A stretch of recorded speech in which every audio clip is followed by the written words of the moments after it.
Today in today's video, we are going to make a half double crochet easy scarf. Great for beginners. So I hope you grab your materials that I list in the description box below and follow along with me.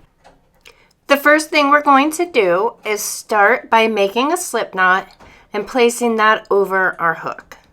So here you see I'm making a slip knot just as we do if you're a loom knitter, same type of slip knot, and then just tighten it to the hook. Okay, so now we're going to start and make our chain. So we don't want to hold it too tight, but we're just going to yarn over and pull through that first loop. So again, we're going to yarn over and pull through.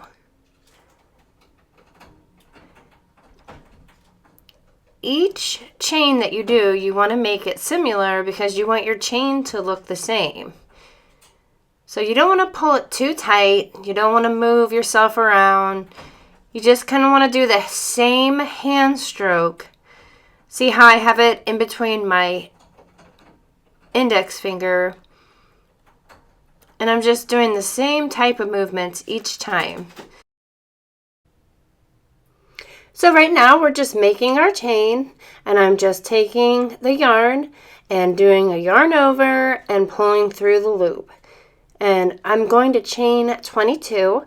You can make yours less if you'd like not so big of width on your scarf, but I am just doing it this way because it's a special request and it's nice to show. So I'm just going to keep on doing my chain, and again I'm chaining 22 for this, but you don't have to chain 22. You can actually chain about 15.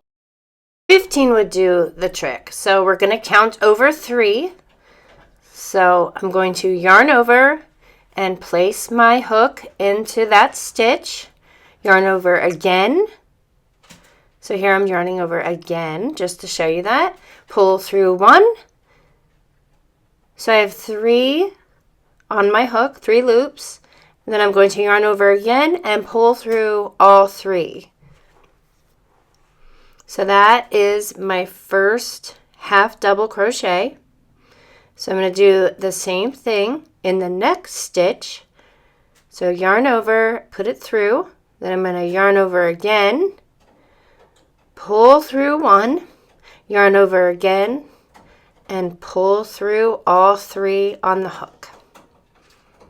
Yarn over, moving right along into that next loop. Yarn over again, pull through 1, yarn over again, pull through 2. So I'm going to keep moving this way, doing each stitch, and I will show you as we get along. There is a special way to do the end stitch because you don't want to miss that end stitch. So yarn over, pull through all 3 on the hook.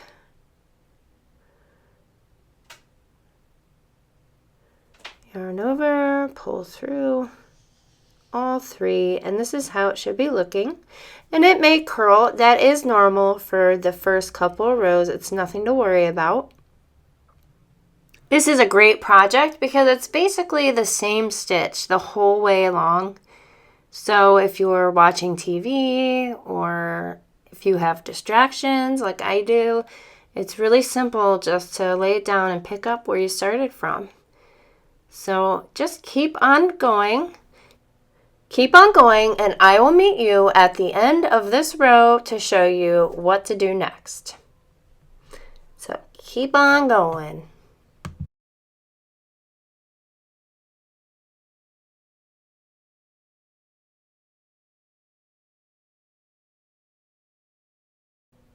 Okay, we are at the end of the row, so let me show you here.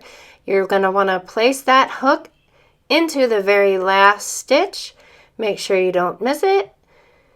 Do the same procedure.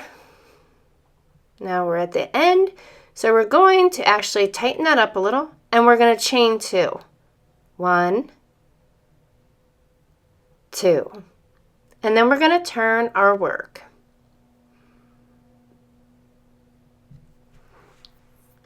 So actually, I'm going to show you a little trick that I do. We are going to use this top of the turning chain where we did our chain 2, and I'm going to place a stitch marker here because that's going to help us at the end of our next row to show us where we're supposed to put our last stitch. Have you ever heard of someone saying, and you'll want to place that in the turning chain, the top turning chain? Well, that's what we're doing here. We're marking that top turning chain. So we're just going to move on down and continue the same procedure. And I'll show you how much easier it is. It's great for a beginner. You don't have to do this, but again, it's just a little trick to help you if you're a beginner, because it can be tricky. And if you don't get the stitch in the right place, your project will end up narrowing, or it could end up narrowing if you don't get it right, or it could be uneven and go out at the end or go in too far, and it's just not going to work its way up straight. And the goal here is to move up straight. You don't want a curly scarf that goes in and out and doesn't look right. So it's just a little tip to help you as you proceed in your project. And like I said, you don't have to do it, but it's nice to see where that stitch goes. And like for me now, I don't need to do it because I know where that turning chain is. So we're just going to continue the same procedure of yarning over, placing it in that next stitch, yarn over again, pull through 1, yarn over again, and pull through all 3 loops on the hook. And we're going to do this until we get at the end of this row, and I will show you what to do next.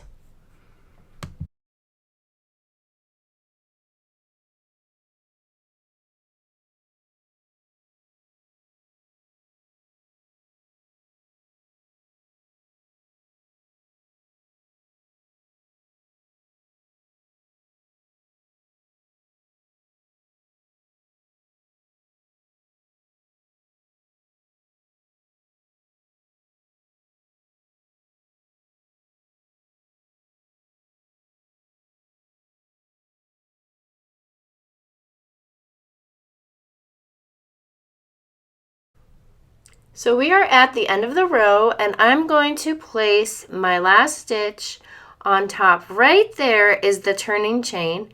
So I'm going to yarn over, pull through, yarn over, and pull through all 3.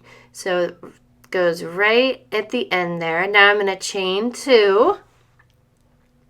And now we're going the other way. So we're working from right to left. Okay, so we've chained 2, and now we are working from the right to the left. We're going to skip that first stitch and go into the second stitch. So we're going to yarn over, insert your hook, yarn over again, pull through 1, yarn over again, and pull through all 3.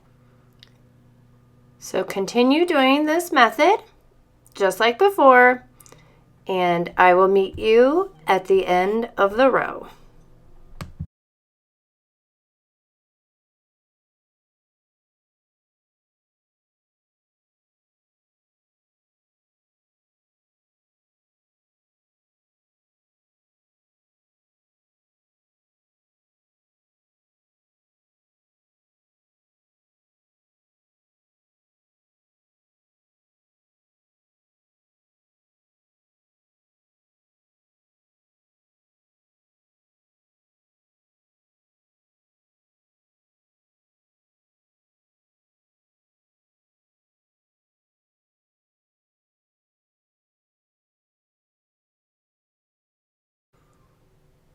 Okay, we are getting close to the end of the row where I have the stitch marker, so I will be able to show you how easy it is to place your hook in that stitch marker where it's the turning chain. So here's our last stitch on the actual row, and then we're going to do the next one into that stitch marker. see. Yarn over.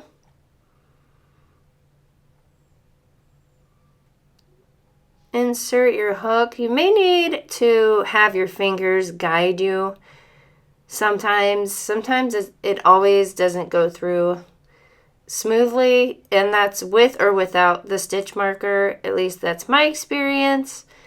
But yeah, I always use my fingers if I can't get it, and that seems to help. And then you can go ahead and remove that stitch marker.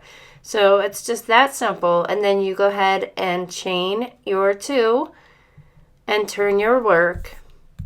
And we're going to work the other way. So I'm going to go ahead and mark it again, just because. After I marked it, I'm going to proceed with my project as normal.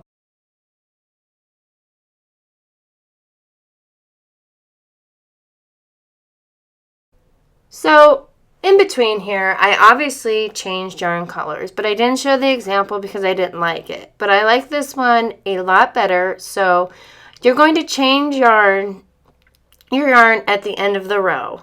So I am at my turning chain here at the end of the row.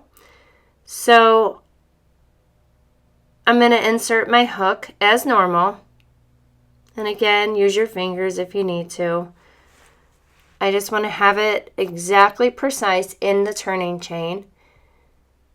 And I'm going to take my new yarn. So here I'm switching back to the green. And I'm just going to bend the yarn in half, like fold it in half. So just make the loop. Place that loop over the hook, just as if we're doing the 3 loops together, and pull that through. Now, depending on how thick your yarn is, it may be a little tough to pull through, but just bear with it and go slow. Don't rush it. So you're going to yarn over with the new, as normal, to attach it. So now we have our green. We're just going to leave our white strand alone. So we're going to go ahead and chain 2. And then we're going to turn our work and proceed as normal with the same stitching of the half double crochet. And we'll end up, just leave that white strand alone. We'll end up sewing the loose ends at the end of the project. So see, you can kind of see it's kind of wider than the normal scarf, but that's okay. So also what I do is take the 2 strands of the yarn I'm changing to and tie a knot. And that's just what I do. You don't have to do that. But again, we're going to end up hiding all this. So you're not going to be able to see it. So then I'm going to take my hook again and proceed as normal this time. Turn my work.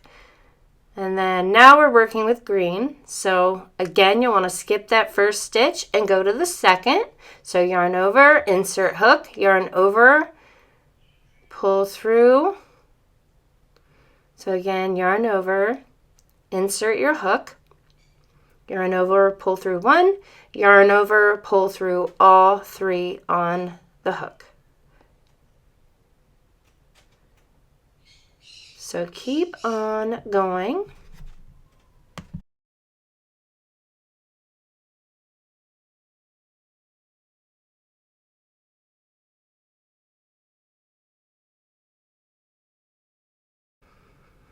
Okay, we are all done. So what we're going to do is we're going to just end our project, and I will show you how to do that. So see, we're at the last stitch. So we're going to want to yarn over, but before we do that, we are going to want to cut our working yarn. So all we're going to do is give that a cut. And now we're going to take that yarn, that tail, yarn over, and pull it through the loop. Tighten it up. It's now in a knot. So now the only thing left is to sew our loose ends into the project, and I will show you briefly how to do that. It's not one of my favorite things to do, but I think you'll find that amongst most knitters and crocheters, they do not like to sew their loose ends in. At least that's what I think. So you want to take a darning needle. I suggest getting a metal darning needle. I can't find mine right now, but if you can get your hands on a metal darning needle, I know Clover makes them. You can find them at your local craft store, or Walmart has a craft section. You can find it there. And just hide it in as best you can. Just weave it in through, just so you can't see it or notice it. And then you'll want to just give it a cut. You want to do this for each one of the loose ends. Just go ahead and give it a snip. And that's going to do it for our scarf half double crochet stitch. I hope you enjoyed this video. If you have, please give me a thumbs up. And if you haven't already, subscribe for more videos like this, and I will see you at the next one. Thanks for watching. Bye!